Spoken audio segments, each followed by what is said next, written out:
buying a house has become prohibitive. I totally get it. Buying a house, as we can see from this graph, is prohibitive, and we've shared this with you for the past 2 weeks, right? It's become unbelievably more expensive than any other alternative out there, right? That, of course, is renting. We all know this. Well, do you know what just happened? Rents just said, hey, mortgages, you're more expensive than me? Really?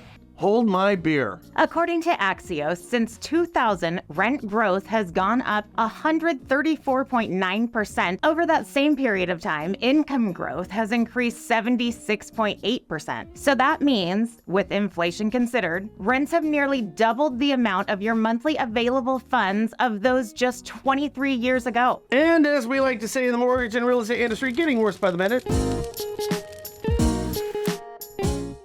Listen, we're in the middle of a storm right now, and we got to find a way to keep our businesses afloat. One of the greatest ways to do that, the easiest ways, is to expand your opportunities for more buyers. The best way to do that is with non-QM. Some of you still aren't embracing it at the level that you need to do because you don't understand the products and you don't know how to sell it. Become an expert. A niche expert in non-QM right now, and it will sustain you through these hard times. My friends at Oaktree, they have account reps right now who will teach you all the products, all the language, and even teach you how to sell these things. They're waiting for your call. Expand your business because you need to do something right now. Fill out the information down below. Now get this, according to a Redfin report just out last week, there are only 4 major metro areas in the United States where a typical home has a lower monthly mortgage cost than its estimated rent.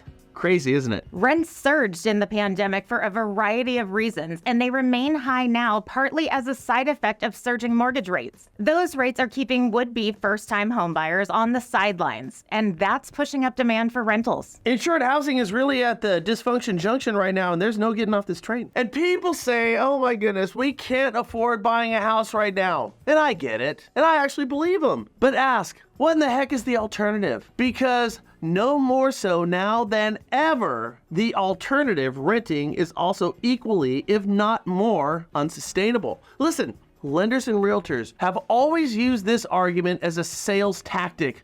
Rent v. own. Which one is it? Now, however, the conversation has truly never been more dire. I get owning a house is a change of lifestyle payment, but renting is no longer the easy alternative it once was. Make no bones about this, guys. Pain is an equally effective motivator than pleasure is, if not more so. So in the spirit of just cold, hard honesty, you have an obligation to explain the painful alternative of renting to your clients who are currently on the fence. And if you want tools to check rents in your area and compare those to mortgages for your clients and prospects, we've conveniently linked the Moody's tool below. Now, here's the crazy part for lenders at every level. And by the way, one of the reasons you need to be looking at non-QM right now, but this is just batshit crazy. As we deal with generational catastrophic issues in the mortgage space that are sinking the ships of both loan officers and lenders alike, those providing the guarantees on these loans and insurances, being Fannie Mae, Freddie Mac, and Ginnie, are all having,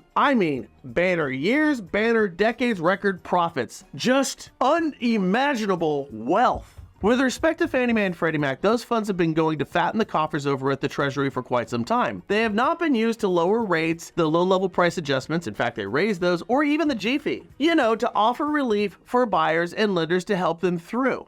No, that money has gone to the Treasury, where it's really just kind of vanished, hasn't it? Not too well thought out, my friends. But the question is, what about Ginnie? What about those FHA deals, those USDA VA deals? How's Ginnie doing right now? Ginnie Mae's mortgage-backed security portfolio nears $2.5 trillion. Trillion! Not billion.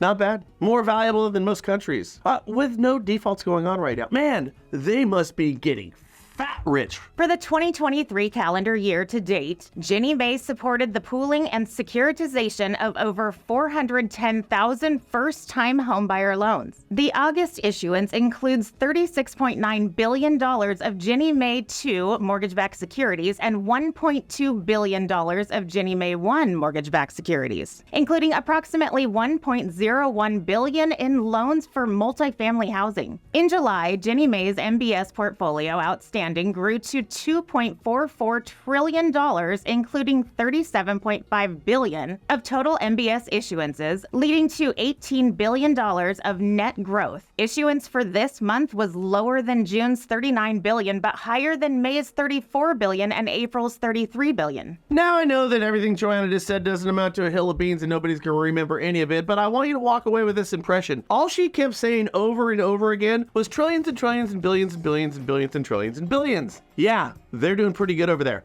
They're getting rich. The question, my friends, if the GSEs and HUD truly wanted to help housing, help the underserved, help the industry, help buyers, help the economy, to be empathetic as they claim they want to be, wouldn't they peel off some of those record profits and just kind of hand them out? I mean, why hasn't HUD lowered their mortgage insurance? They've been talking about that for years. Why? It's been screamed, my friends, for over a decade. They have more money than they are congressionally mandated. Hell, they have over 3 times as much money as congressionally mandated. They do nothing. With a multi-trillion-dollar portfolio, why? That's a real question. This isn't rhetorical, it's real. I think it's one that you watching right now, should be asking in your area. Tag your congresspeople with that question. Tag your senators. Ask them why. Record profits all around for these guys in the hardest housing market ever, and they do nothing. You see, elections are right around the corner, and if housing and finance is not a central theme, which is probably not going to be, then we can just expect more of the same. And how's that working out for you? Let us know.